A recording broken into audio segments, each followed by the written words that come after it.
You're never going to advance in calisthenics if you keep limiting your dip bars to only dips. So you need to bring this piece of equipment up to its full potential if you ever want to go from a proficient athlete to an intermediate athlete, or even from intermediate to advanced. To do that, I will be going over 6 fundamental ways you can train with your dip bars.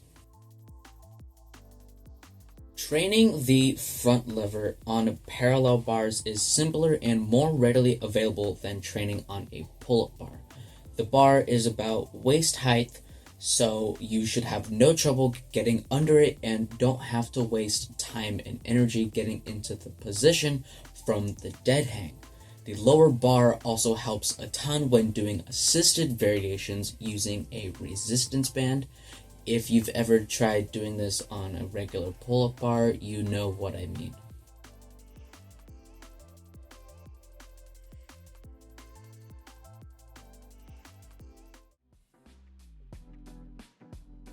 The false grip is an overhand grip where your hand is completely over the bar and the bar sits along your wrist and palm, forming a sort of hook. This grip is vital towards the ring muscle up and is often used in front lever training as it lessens the lever between your hands and your hips and also lessens the range of motion for front lever pull-ups, making them easier. But the false grip is a difficult technique that most people won't get right away, requiring wrist conditioning and flexibility as well as easier variations to get used to the form. So that's where dip bars come in. With easy access to a low bar, you can simply progress your false grip as you would your bodyweight rows rather than trying on a high bar, getting humbled, and then never trying again. Bodyweight rows, great for beginners and advanced after adding weight.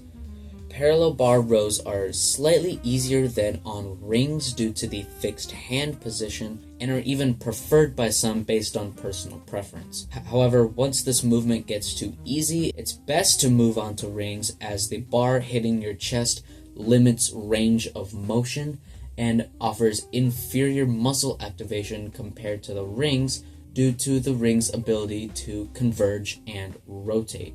But nonetheless, straight bar rows are a staple progression to developing functional pulling strength. Training your core for functional skills and movements like the L-sit and the hanging L-sit are made significantly easier with dip bars. Offering a full range of motion due to the elevated surface, there's more breathing room between you and the floor than parallettes, giving you more room for error and more time in your holds to perfect your technique. Once L-sit holds on dip bars become too easy, move on to the L-sit on parallettes and the floor to perfect and better discipline in your technique, since there will be a lot less room for error.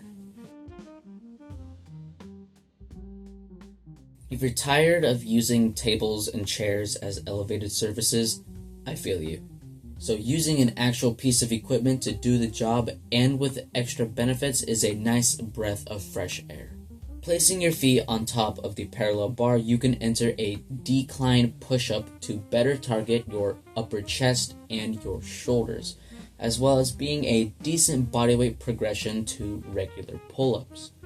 Getting into the pike position, we also have elevated pike push-ups, specifically for the shoulders, being the next progression from floor pike push-ups.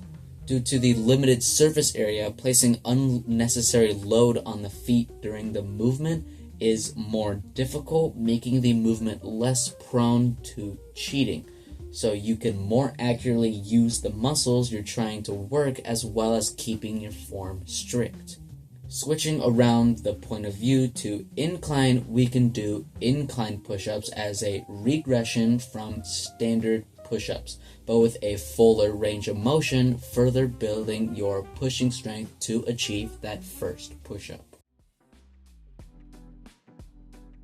At the end of the day, dip bars are just really tall parallettes, with its advantages and disadvantages. An advantage would be increased range of motion in nearly every movement, but not only extending the bottom half of the movement, but also permitting other movements like the tuck planche push-up.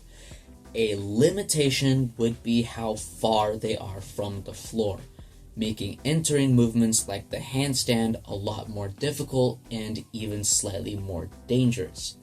And even if you were able to, unless you have crazy high ceilings or are only 4 feet tall, you wouldn't be able to fully extend due to the ceiling in the way.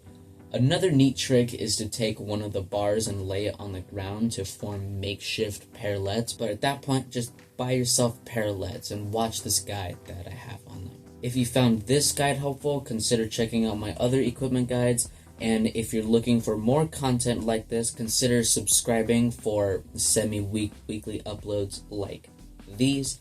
And on that note, don't look for excuses, look for opportunities.